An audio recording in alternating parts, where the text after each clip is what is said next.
Excellent. Well, hello, everyone. This is Trip, and I am with Kelly Brown Douglas, who is both a theologian and a minister of the church, and and a very popular quest at Homebrewed Christianity. So we're very glad to have you on the podcast. And I reached out right after finishing her one of her newer books, Resurrection Hope: A Future Where Black Lives Matter. So thanks for being here. Well, thank you for having me, Trip. Thank you for this podcast. And so it really is an honor and a privilege to be here with you and be in conversation.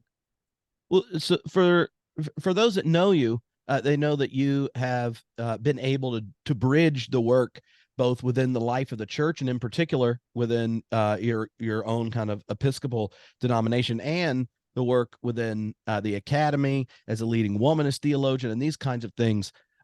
I'd love for you to tell us the origin story of how you got there. Like, at what point did the kind of calling on your faith kind of bring out of you a commitment to both leadership in the church and in the forming of new ministers and in the wrestling that takes place in the academy? Yeah, thanks for that question. And, oftentimes people talk about their call stories and there's some monumental event and, sort of like the Damascus Road experience of Paul. But for me, it was a more sort of gradual understanding of my life journey, though there was a pivotal moment, but much before I understood it was a call. And certainly I didn't know what theology was until I came to study theology at Union. I don't know that I even heard the word, but it begins in Dayton, Ohio. I was born and raised in Dayton, Ohio, born and raised as an Episcopalian. And so there are sort of two parallel sort of stories here, and I'll make them brief. One of course, as I said, I was born and raised in the Episcopal Church, went to the only Black Episcopal church in Dayton, Ohio. Dayton, Ohio is a very segregated, when I grew up, a very segregated city, remains so for the most part, segregated Black and white, not very ethnically diverse otherwise, particularly during my time of growing up in Dayton. But I loved church. I loved my particular church and would want to go every Sunday morning and would often wake my parents to take me on Sunday mornings, much to the chagrin and threats from my siblings. But I would go and I would tell my friends, and I'd stay for both services, and they would say, "Oh, you must have been there all day." And I said, "No, I'm Episcopalian. I'd be home by noon." But but I'd go to the 8 o'clock, usually stay for Sunday school, and then whatever 10 or 11, I can't remember what time that service was.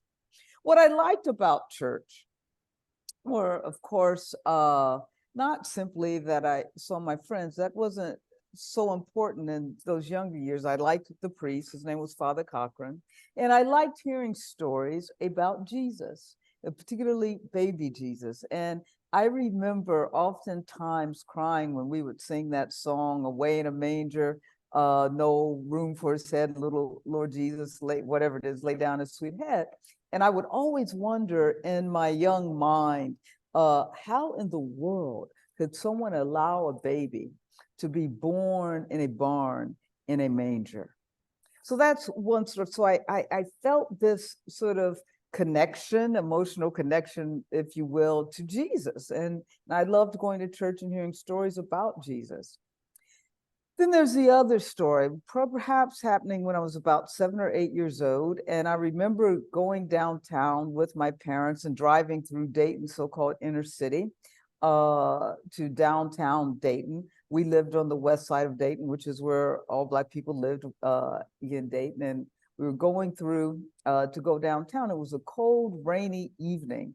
And I was sitting in the back seat of the car with my parents. And I remember stopping at a stoplight and seeing two little kids. And in my 8-year-old mind, 7 or 8-year-old mind, they were brother and sister. They were not properly dressed for the weather. So as well, in my 8-year-old imagination, they were poor and disadvantaged. And so tears came to my eyes. And I vowed to myself that I would one day come back to get those children. In my 7 or 8-year-old mind, that meant that I was going to grow up and they would stay small and I could come back and find them. And I envisioned that first that I'd be a school teacher. Everyone wants to teach if they love their elementary school at their old elementary school. I said, oh, I'm going to teach at Carlson and then can get those kids. Obviously, I grew up and I recognized that, well, I'm going to go back and literally get those kids. But here's what never changed, and it stays with me today, and it's a story to which I'm accountable. And that is my accountability to those children and children like them. And as I grew and went to college and began to make the connection, didn't know I was doing theology, but made the connection between Jesus, that baby Jesus born in a manger, and those children that I came across as a 7 or 8-year-old. And so that's the origin story. And from thereafter, I didn't know what I was going to do. I was a psychology major in college, and I said, maybe I'll be a lawyer, storefront lawyer. Just all I knew was that whatever I did, that I was to be accountable to those children, and not simply in a way to come back and rescue those children, but to change the circumstances into which they were perhaps trapped or born. And so that set me on this journey, and these two sort of parallel stories. And there would be a time when I thought Christianity had nothing to do with that and was ready to leave Christianity. And it was at that time that I was introduced to James Cone's Black theology that brought back together in a theological way, and that's my introduction to theology, those kids with Jesus. Hmm. Oh, that's really powerful. And that you hint there about that time of kind of the prophetic voice of Cone drawing you back to thinking theologically. And in your new book, The Resurrection Hope, you raise again the theodicy question in a similar way. And we'll get there, but I'd love for you to describe what it felt like yourself at that time, because in the book, it's inspired by these conversations with your son Desmond. But when he's asking them, if you go back in your head to that time of stepping away and then stepping back into the fiery furnace of becoming a Cone student and a leader in womanist theology and such, what was that wrestling, and what was it that enabled you to say yes to Jesus again? Yeah, good question. I was in college. I was a junior at Denison University in Granville, Ohio. And this was I came out of college in 79. So this was in the 70s. Had sort of come and grown into my teenage years during the 60s. So all of this was going on. But Denison at that time was not a very diverse school, and Denison had all of its challenges and troubles. We would call them spring insurrections. After a while, every spring there would be some upheaval, an uprising on the campus that started from a racial incident. And so that was going on, things going on in the wider culture.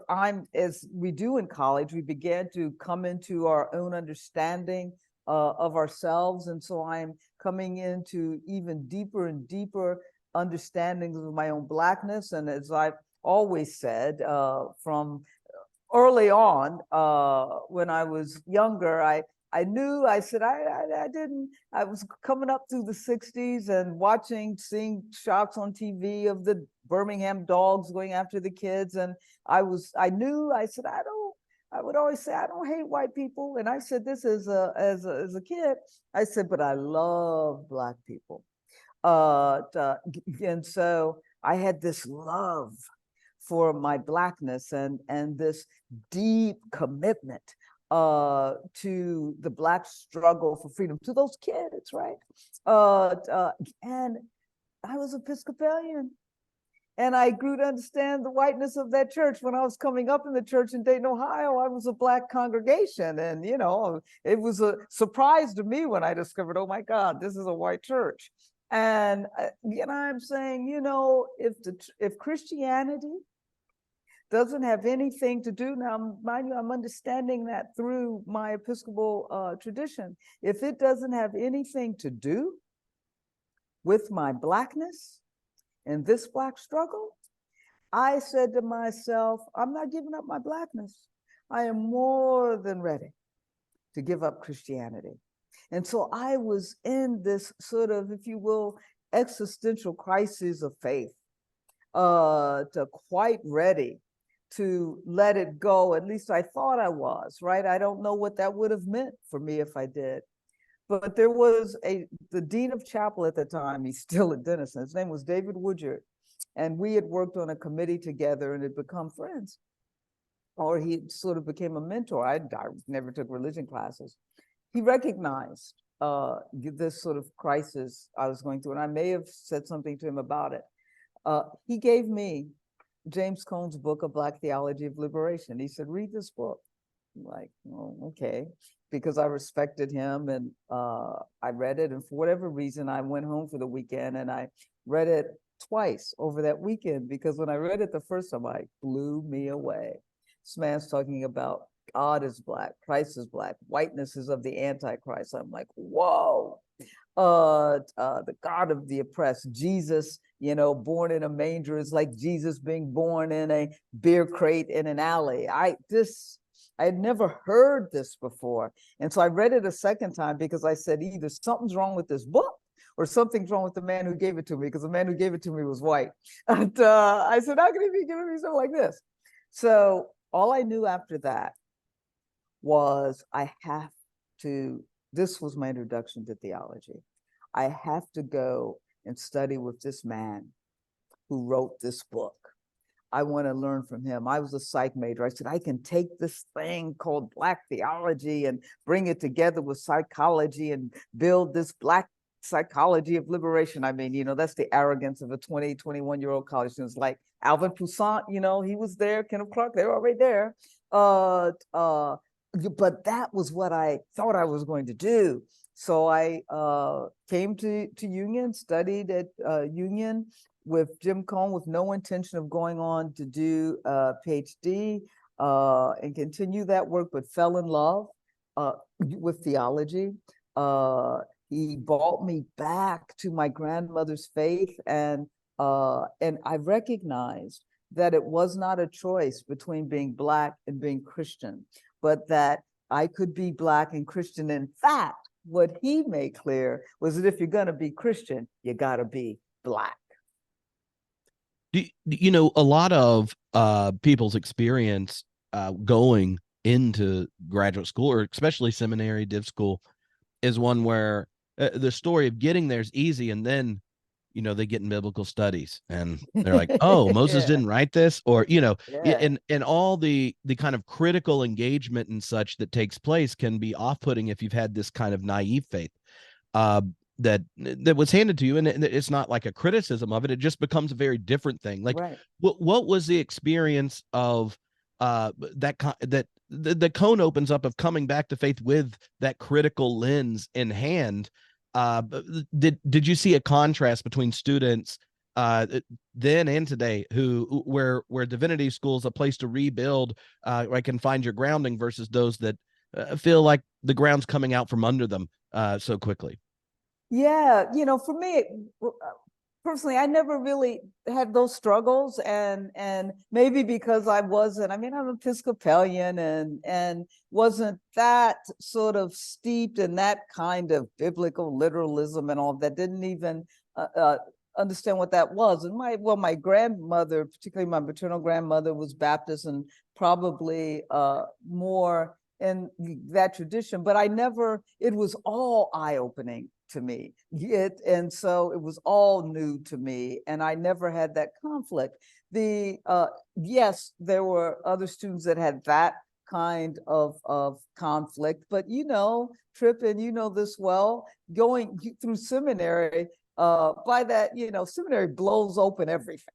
And somewhere or the other, we are all in some way laid bare and finding our way back to understanding what it means for us to be people of faith and asking these hard questions, because seminary forces you to ask questions that you just really didn't ask before, either about the Bible or whatever, or your faith journey. And so it strips away this sort of naivete. Perhaps the biggest challenge for me at Union, and that Cone pressed upon me, was one, he always said, and anyone that knew Jim Cone knew he had this high voice, right? He goes, "Find your voice, Kelly, find your voice. You can't be like me." And so he pressed that, you find your voice. And he also said, "You're a Black woman." He said, "You know what? You have to bring that experience to the theological enterprise." He said, "Black men did this theology." He said, "I'm a Black man. You need to tell me what's wrong with this theology." And, I resisted that, because I was so committed to the Black community and to my Black siblings, brothers and sisters and other siblings. And so I resisted that until the Black males that were in seminary at that time, at Union, really began to challenge the place of Black women there and challenge our place in the church. And I always say, them brothers radicalized me. We didn't have the word womanist quite yet then, but boy, did they make me recognize that, oh no, that what it meant to be a woman and to raise that voice. I wasn't quite comfortable with feminism, because that meant white women, and that meant all, they weren't really taking into account these issues of race. But I knew that Black women had something to say. And so it was at Union that I really developed my consciousness as a Black woman. And that was because of the experiences I had with these brothers. I said, "I'm committed to you, but you ain't committed to me." And so that was the greatest challenge to me. Mm-hmm. So for people that might not be familiar, could you tell us a bit about the birth of womanist theology and the kind of questions and energy at its center? Yes, thank you. So the term womanist, of course, was coined by Alice Walker, the Pulitzer Prize or winning novelist for Color Purple. And Alice Walker had a anthology that she called "In Search of Our Mother's Gardens, a Womanist Prose." And I think that came out maybe in 82, somewhere around there. And in that anthology, she had a 4-part definition of womanist. In a part of that definition, she begins by saying that a womanist is committed to the survival and wholeness of entire people. I loved that, right? Because it kept the whole of the Black community there. It said a womanist is not a separatist, except when necessary for health. I like that. It said womanist comes from what grandmothers would say to their daughters: "You acting womanish, serious, in charge." I remember that word, womanish. And so I'll come to that. She says womanist is to feminist is the color, purple is to lavender. And then she has the 4th part talks about love. A womanist loves, but she loves herself regardless. Now, I encountered that definition when I was writing what would become my first book, but my dissertation on the Black Christ. And maybe in a moment of procrastination, I'm sure, or writer's block, probably more like procrastination, I looked up on my shelf. You know how when you're a student, you get these books because someone says you need to read them, and you put them up on your shelf, and maybe you think somehow this information is going to jump down into your head without reading them. But or they just taunt you. I think that's right. That's exactly right. This book was, but I'm procrastinating, so I pull it off the shelf. because I remember trying to figure out, what am I going to call myself? And so I pulled it off the shelf and I opened it up. And I remember I screamed, whoa, womanist, this is it. So it just spoke to everything. And that's why it took off. Because what she did, it's like the symbol that unlocked the experience of Black women and put and named it. And it unlocked that experience that we couldn't name. And it emerged from Black women's experience anyway, because we all have some familiar with this term, you acting womanish. So this was in the early 80s. And so I took that term, but I was scared. I didn't use it. So I remember asking Jacqueline Grant, who was also a student of Cone's, one of the first Black women to get a PhD in theology. And I said, Jackie, we were at a conference, and I said, do you know this word, womanist?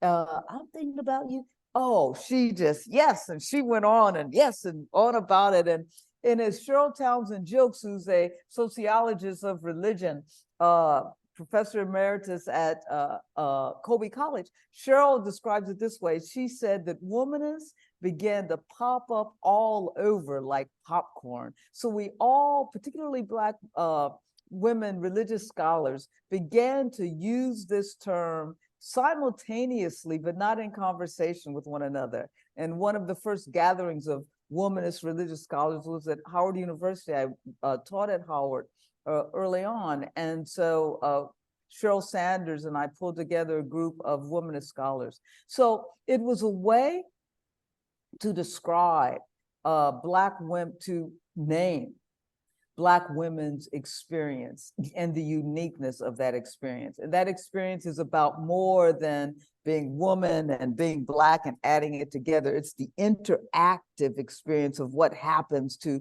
as you navigate life and navigate the faith as a Black woman. And so that's what womanist was, it's like, oh, good, we don't have to say Black feminist, that doesn't get it. There's something unique about our experience and about who we are.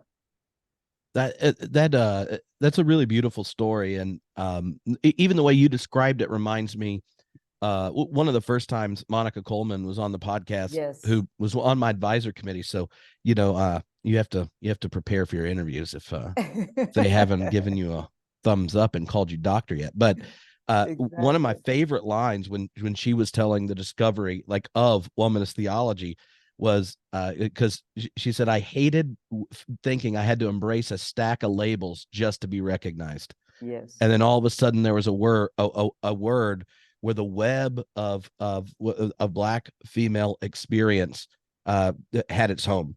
And I think that when I've heard these stories, Emily Towns had told a similar version on the podcast. And one of the reasons I love hearing those stories is I don't know if I've had that experience.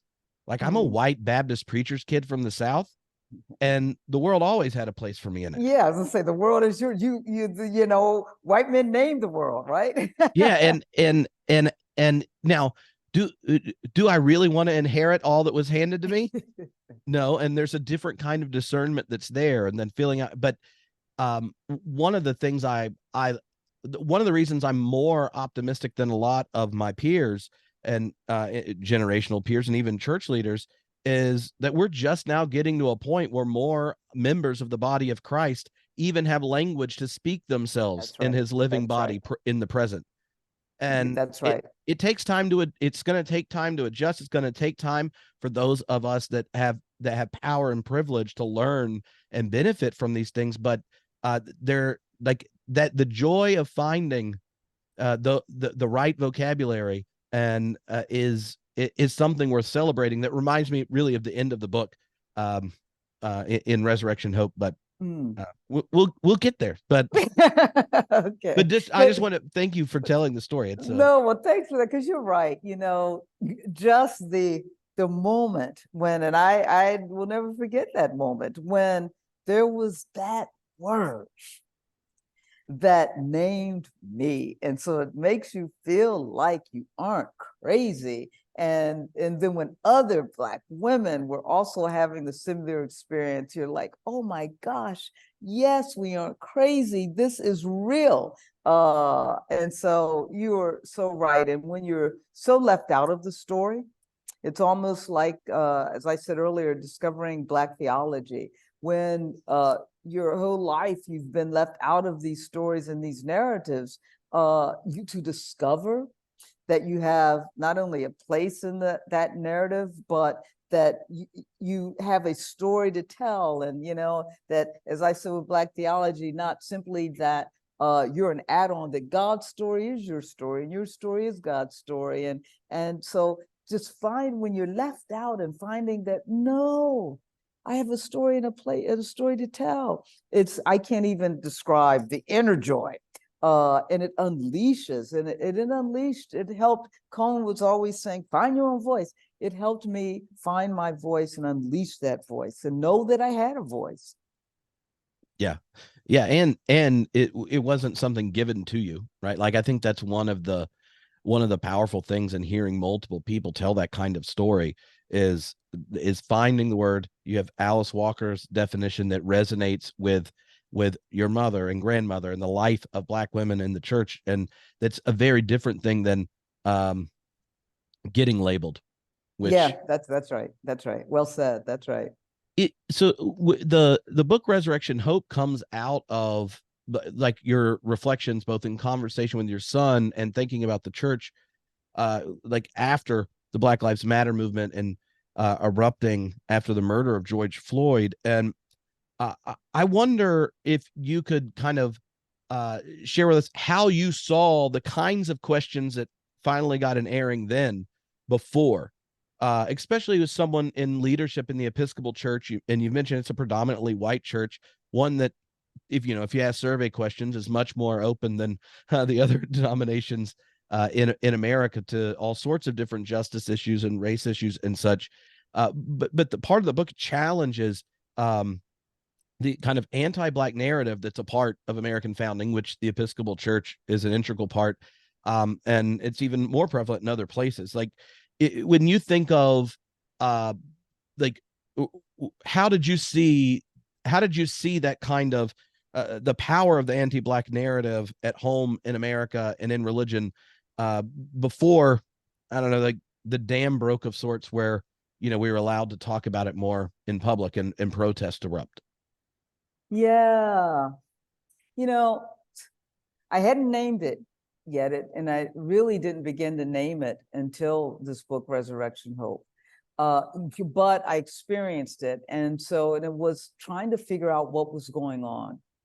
Trip, I remember going again back to my childhood. And I remember it like it was yesterday. You know how you can even see what you had on. And I must have been, I don't know, maybe 8 years old. And I know that this question emerged out of seeing, not knowing, understanding it all, but seeing these pictures on TV of the dogs going after the Birmingham kids, hearing about the whispered conversations with my parents, not knowing that it was Medgar Evers, but hearing about what happened to Medgar Evers, and growing up in Dayton through the riots and all living under curfews. It's like, I didn't know to ask the question, why is the West Side under a curfew and nobody else? But so I grew up in all of that. And so I was very, very aware of, which I couldn't name, but it was very, very aware of racism and the way in which white people treated Black people. And I remember asking my father, it was yesterday, we were sitting in the living room, and I said, Daddy, why do white people treat us so badly? And I thought in my 8-year-old head, if I could figure out the answer to that, what it is that we did, then we could correct it and they would stop treating us so badly. And I don't remember what my father's answer was to that question. I just remember the question, and I remember agonizing over it. And whether or not it was a week, a day, or a month, I remember going back to my father. We were going somewhere. I was coming down the front steps, and I said, Daddy, I figured it out. As if we were having this running conversation. Daddy says, figure what out? And I said, why white people treat us so badly? And my dad's like, oh, why? And I said, for no reason. We didn't do anything. They do it just because they can. And that one was my first beginnings of understanding racism, not naming it. That was a liberating moment for me, to knowing that we didn't do anything, but it was also an unnamed recognition of an anti-Black narrative. That, because I had experienced that, right? I experienced the way in which the society treated Black people, and I couldn't understand why that was the case. I didn't find out the answer then. So let's fast forward 60 years. And here's this question again. You know, we had, by the time I wrote Resurrection Hope, we had gone through racial reckoning in this country. I'm sick of that word. We have to, it's a decision time. It's not a time for racial reckoning. But we had gone through that after with Trayvon and Jordan Davis and Michael Brown and Renisha, I can't think of Renisha McBride and others. And this country, okay, had gone through that, and here we are again. And that's when Black Lives Matter emerged, it's a movement. And I wrote a book in relationship to that, Stand Your Ground. But here we were again, right? You know, George Floyd, then Devontae Wright, and Ahmaud Arbery, Breonna Taylor, and it goes on and it goes on. Philandro Castile. And I'm asking the question again. Why? What is it? It's about more than simply white supremacy. What is it? Mind you as well, Trip, you'll remember all of the, that we knew, you know, when you're Black, you experience it, but suddenly it's coming into the news. All of the quote unquote microaggressions that are only micro to those people who aggress, not to those people who are aggressed upon. But these quote unquote microaggressions, you know, you can't just sit in a Starbucks and be Black. You can't barbecue and be Black. All of these things are just happening and happening and happening. And I said, what is it about being Black that is indeed triggering? And I mean to use this word trigger because sometimes it is a trigger. Black people end up dead. That is triggering these reactions. And so that's one piece of this book, right? Because this book was born out of another crisis of faith, like, okay, God, enough already. And trying to understand it and trying to answer the question for my son, you know, when is this going to end? This doesn't seem to matter. So I needed to understand. And that's when I began to really understand that we are not simply talking about white supremacy. You're talking about white supremacy and its interaction with an anti-Black narrative that makes the Black body particularly vulnerable to the violence that is white supremacy, and that causes people to have almost instinctive responses to the Black body. And so it's something I experienced, but nothing that I could really begin to name, but it led me into a place of despair, but into this book. Mm-hmm. I'm struck about both you sharing the story of your own question with your father, and then mentioning Desmond, your son's question to you. The way you kind of weave your conversation with him throughout it. One, I just think he's lucky to have a mom that takes your question so seriously. You get a book for an answer. I mean, well, I'm lucky to have a son, and he's now, these conversations took place over a 7-year period. Mm-hmm. When he was in his young 20s. So he's now not in his young 20s, he's in his late 20s, but I'm lucky he pushes me. So I'm lucky to have a son like Desmond. Well, maybe tell us the story of the kind of conversations that you are having, and then what it's like to receive them as a leader of the church, a theologian of note, and like going like, well, what do I do with my tradition? Because a lot of those questions, right, resonate with the ones you were asking yourself before you met James Cone. Yes, no, that's right. And to hear them from my son, that's when I knew they really needed answers, right? Because in essence, his life's at stake.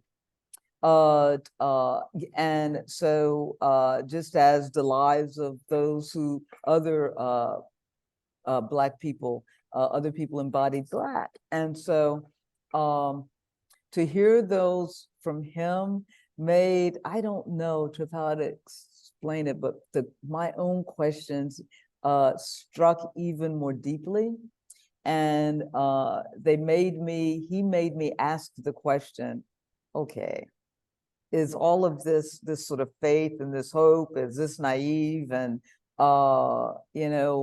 what's going on here? And Desmond borders on being, I always tell him, Afro-pessimist. And are the Afro-pessimists right?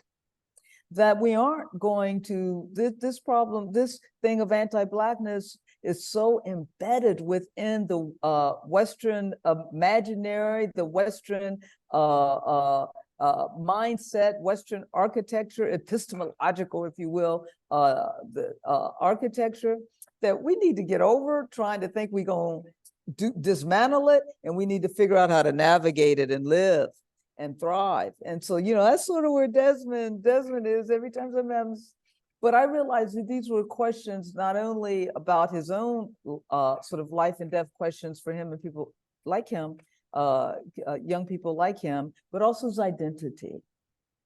And so they struck a place that I guess it can only strike as a parent. I don't know.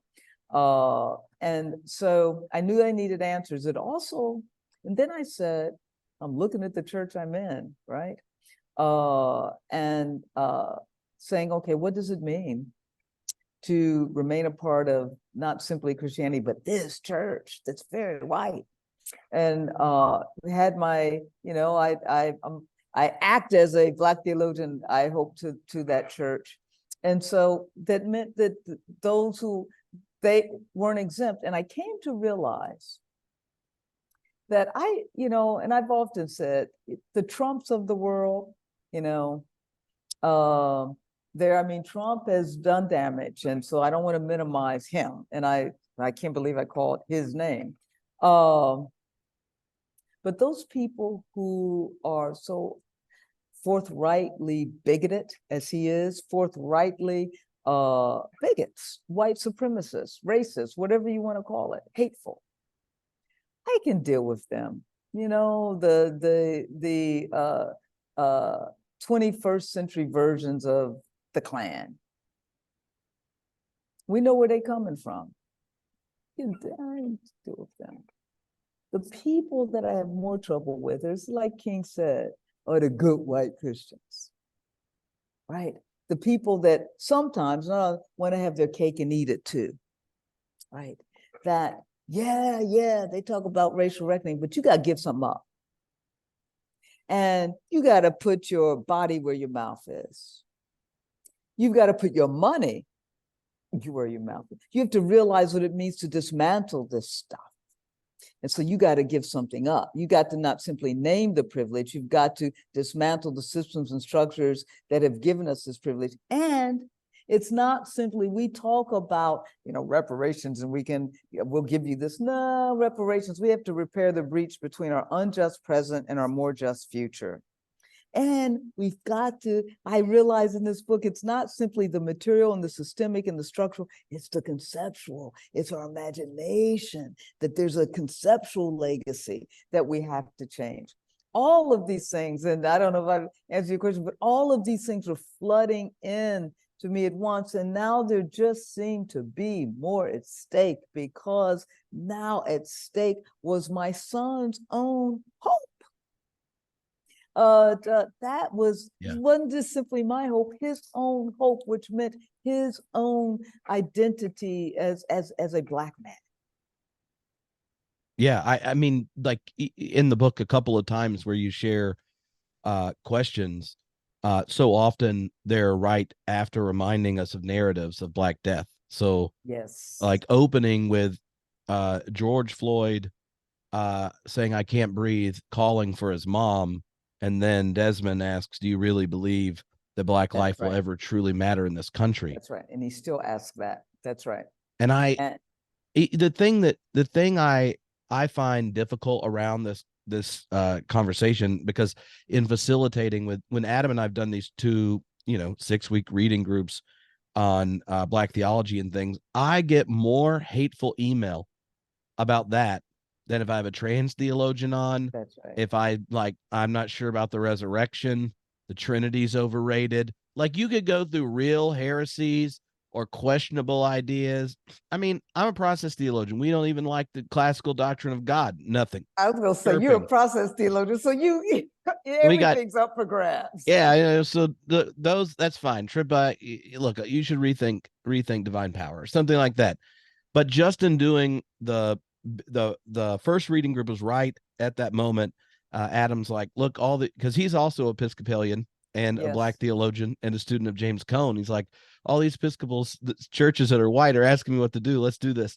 And then we did one later, where you joined, and I the volume of hate that I didn't know existed, to then click dangerously on those emails and see other times these people have emailed me with encouraging words about my heresies. And it was in that moment where the way you do these vignettes as a parent hits harder, even though I think like I take it seriously, but it's a completely different existential experience for me when I realize people that were encouraging me are then mad that I'm doing this. You're overblowing this trip. You got to tame this down.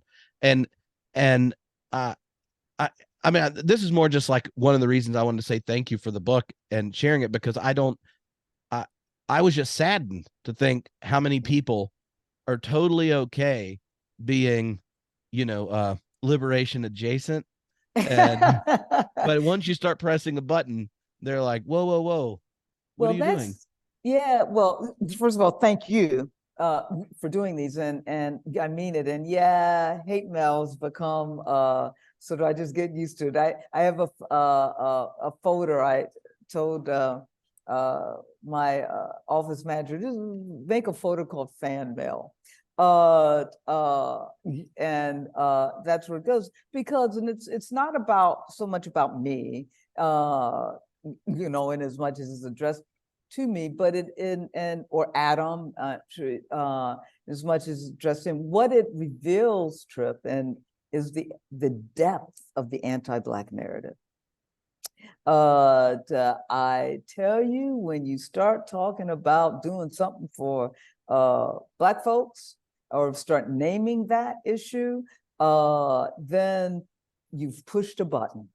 And that's what caused me to say, what is it? And I'm not negating, please don't anyone hear me negating the realities of white supremacy and how it acts itself out in profound. The white supremacy itself is violent as an ideology, but how it acts itself out in profoundly violent ways against the bodies of other persons of color, because it does. And don't hear me not understanding even the ways in which that narrative for white supremacy to take hold, it also, its tentacles are that which give birth to this kind of LGBTQ terrorism and this trans terrorism.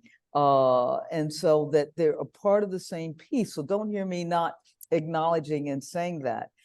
What I am saying, in addition, is that there's something about Blackness itself. And that's the hole, if you will, the rabbit hole I went down in my book, Resurrection Hope, to come to understand the depth of that, and to understand as literally, I'm not crazy, it's there. This seed of anti-Blackness has deep roots, even within our faith tradition, it Yeah. has deep roots. And so, yeah, so that's why you get this hate mail that sort of comes out of nowhere, Trip, that they can take, that you might say that, well, Jesus wasn't really God incarnate. Then, well, let's talk about it. But then you say Jesus is Black, we ain't talking. Let's stop that conversation.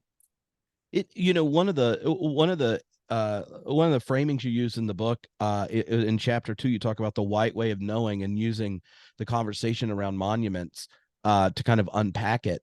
Like, of all the different features, right, to dwell on, to unpack it, what were you trying to provoke in focusing on the conversation around monuments? Yeah, the reason I focused on that conversation for two reasons. One, because it was a conversation that was particularly then and still is so much a part of the public discourse, right? And the fight over the monuments, and to help people understand, it's about more than just a fight over monuments. It's what these monuments signal. It's the story they tell on our public square, and what they represent. And so I also focused on that because that was one of my son and I's conversations that we had around the time when Trump was refusing to change the names, I think, of military bases that were named after Confederate leaders. Can you believe that? And my son would always say, doesn't anyone understand that they were traitors? And so why in the world would we have military bases named after traitors? And of course, he also said that, he might as well support the Klan. This is what this is all about.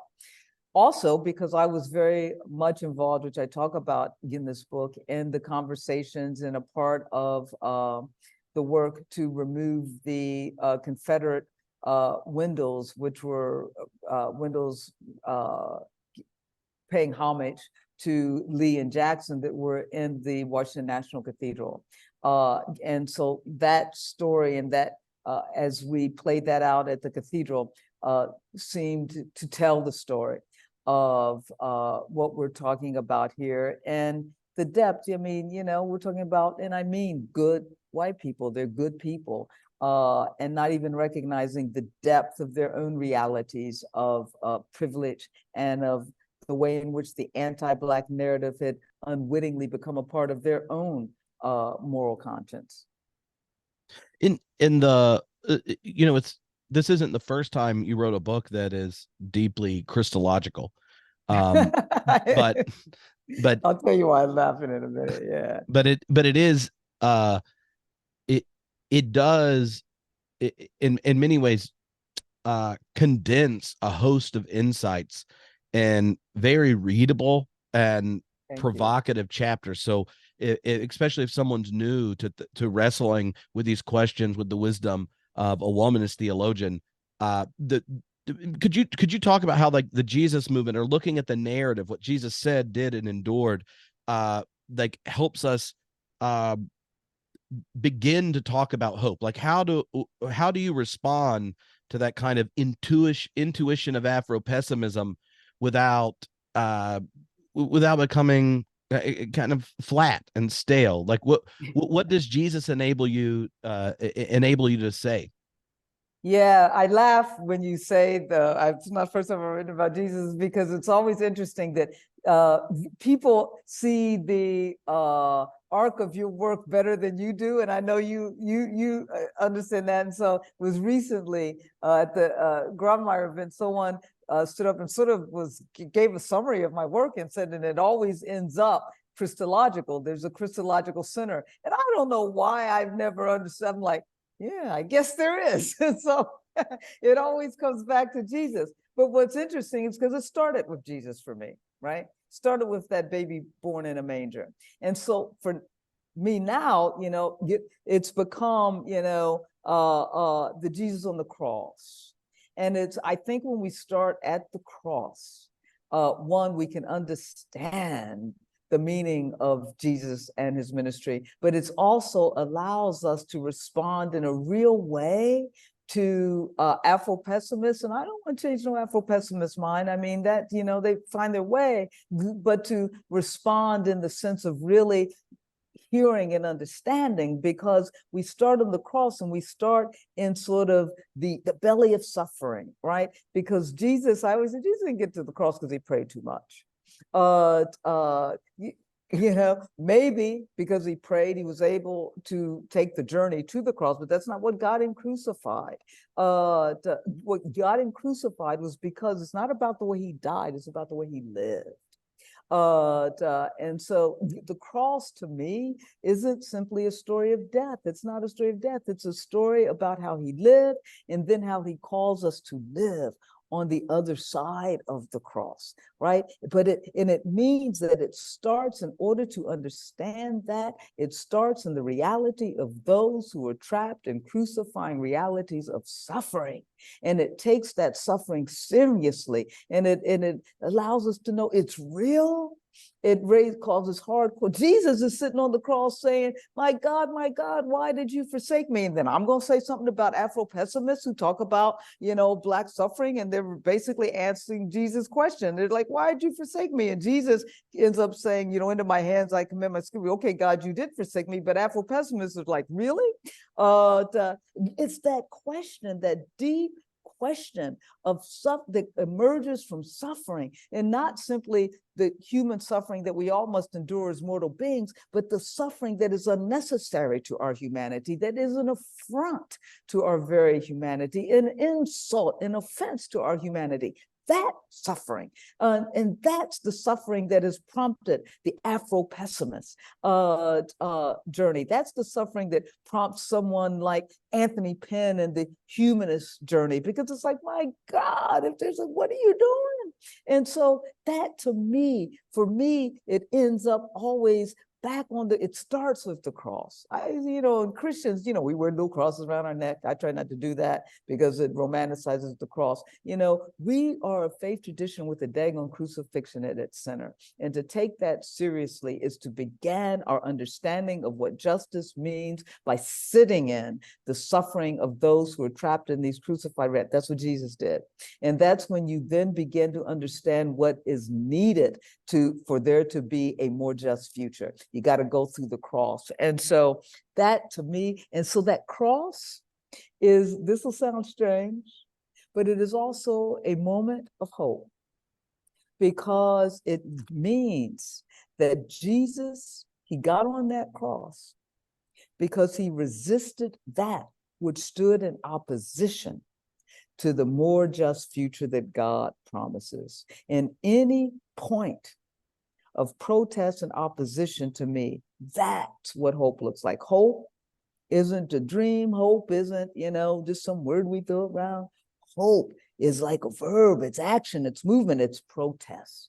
And that's what the cross signifies. It signifies what he was against and what he was for and what he was willing to do to stand against and for that which centered him. That's the cross. And that's why I say it's a source of hope. And the affirmation of that is that the story doesn't end there, does it? It's like, you know, then you got the resurrection. Yeah, God's last laugh. I thought that chapter was so powerful in chapter 4, because you're trying to directly challenge kind of the white moral imaginary. And one of the things that stuck out to me is, like, if you read the movement of Jesus' life as revealing what divine solidarity looks like, just look at the parts of town he went to spend time with and the people he did. And then think of the white moral imaginary and how we define a town, its vibrancy, blah, blah, blah, like precisely by ignoring underfunding and all these things, those very parts. And in the cross then becomes, it's like, it's the fulfillment of deep solidarity, not divine judgment on, you know, sinners in the abstract. So well said. That, you know, look, what does Jesus have to do? What does God have to do? Jesus born in a manger, and then his first public pronouncement comes from Isaiah. I have come to set the captives free. You know, I have come for the oppressed. And so, and then his whole ministry is indeed a witness to that, and which means that he ultimately will end up on the cross, which, as you well said, signals the uncompromised solidarity that he had with what Howard Thurman would call the disinherited, with what I call the crucified classes of people. So why did he send the disciples to Galilee? Yeah, because he sent them back to where the ministry began, to do the work, right? You can't sit behind closed doors. You can't sit and mourn bygone days, right? Jesus called them back to the ministry, to the work, to do the work in the world of, well, protest and proclamation, to do the work for God's more just future, to carry on the ministry. And that's what I came to understand in that book. It ain't over. It's not over. And so he called them back out of their deep despair. He called them back to Galilee. So meet me in Galilee. Mm-hmm. And that's the beginning of the ministry. And at the end of the book, one of the last conversations with Desmond, you talk about you're really like kind of building, like, what is a resurrection hope that doesn't make you like shake your head in disbelief because it's hardly good news, but also one that can look at the reality of the world and still say he is risen, and that's where you introduce laughter as kind of the prophetic hermeneutic of the protest. I think it's a wonderful way to wrap the conversation up, because it's beautiful, and I know a lot of clergy have to figure out something to say on Easter, and this is I know you can only preach Easter so many times, right? Yeah. But no, Easter to me is God's last laugh, right? You and I know of a sociologist of religion, Peter Berger, and he talks about these signals of transcendence. And he says that humor is a signal of transcendence. And I remember when I read his book, what is it, Rumor of Angels, and he talks about signals of transcendence. That was the one. I mean, others jumped out at me, but that jumped out at me because I can remember, you're sitting in places and you laugh in places where you shouldn't be laughing, laughing. I remember as a kid laughing at a funeral. It's like, why am I laughing? And it breaks the mood. It's like, this isn't what life is all, don't stay here. Humor, he reminds us, we laugh because we're laughing at something, the absurdity of a situation. The absurd makes you laugh. And so there was nothing more absurd to me. My Galilee was Black Lives Matter Plaza. And I went down to Black Lives Matter Plaza to get out of my despair. And there was nothing more absurd to me than seeing all of this diverse group of people in the middle of a raging pandemic, let alone that I'm down there, and I was a germaphobe before the pandemic, but in the middle of a raging pandemic, some were protesting with music. It was an upbeat kind of protest. Signs, chants, all age groups, all colors of God's creation down there. Big yellow writing. This is in Washington, D.C. Black Lives Matter on the street. And what made me laugh is it's in front of the White House. The architect of the MAGA movement couldn't miss it. And oh boy, that made me laugh. And I said, that's God, right? God gets the last laugh. That's what the resurrection was about. It's as if saying, oh, no. You ain't gonna win. You are already defeated.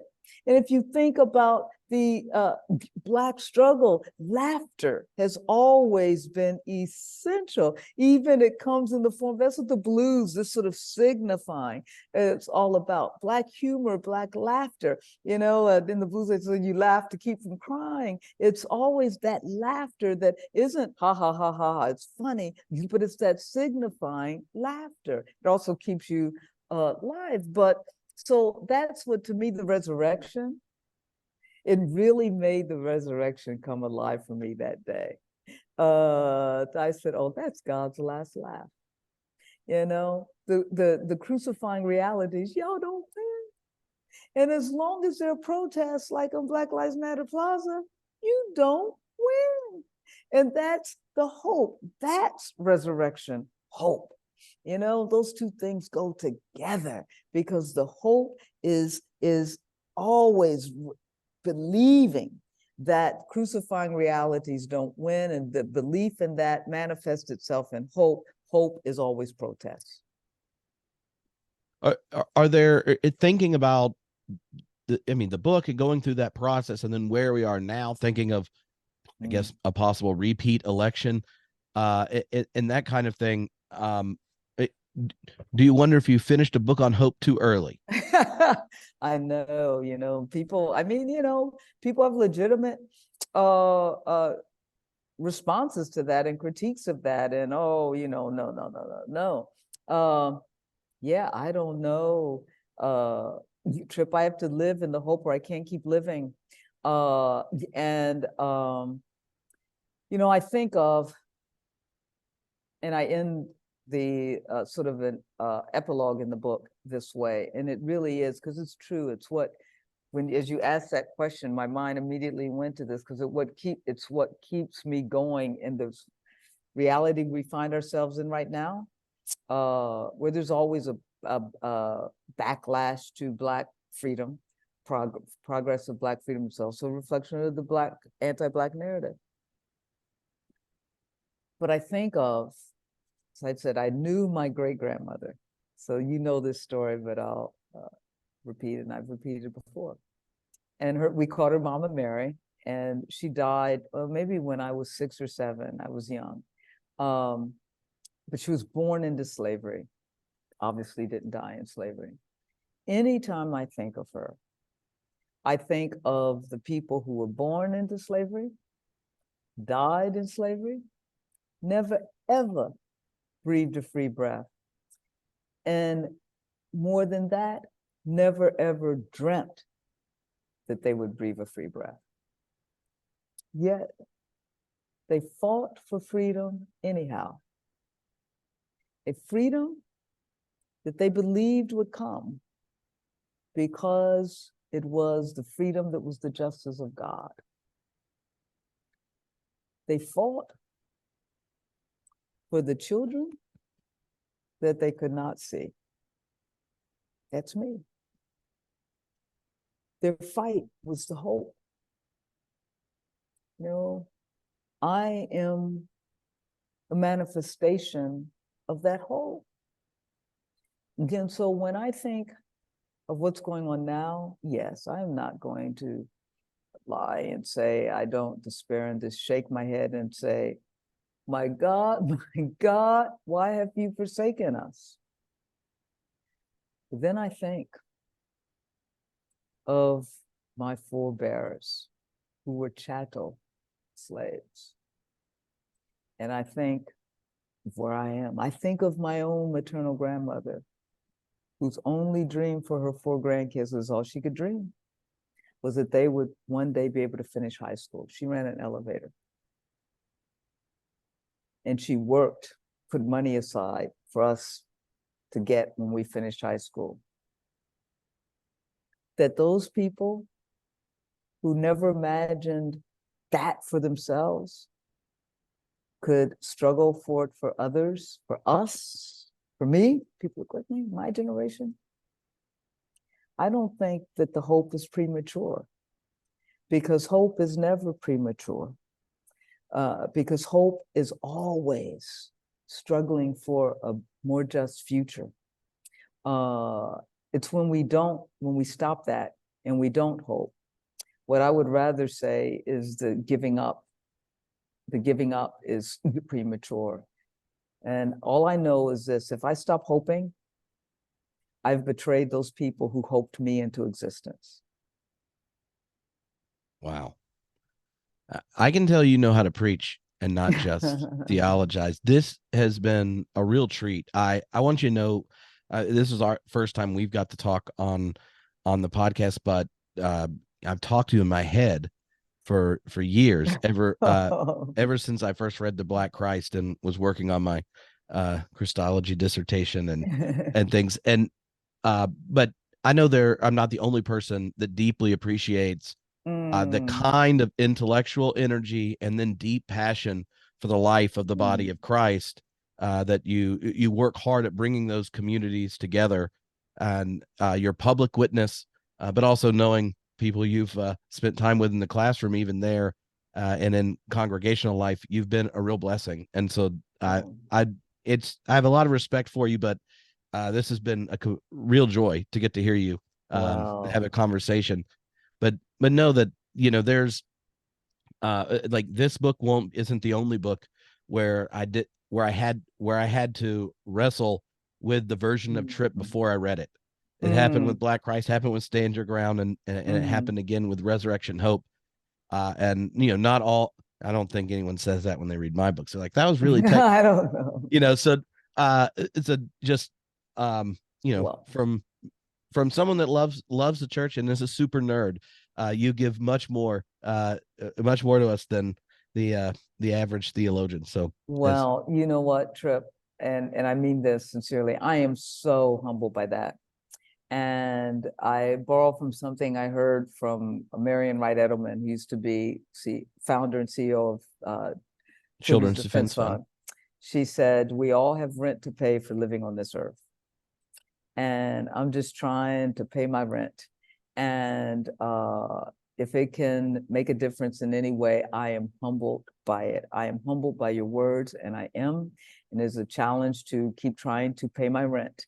And I thank you for this conversation. I hope that it's not the last of conversations that we will have. And thank you for this podcast and this work, because this is the kind of thing, and I've written about it, so that makes a difference and can change the way people begin to think, and at least change the questions they ask. So thank you.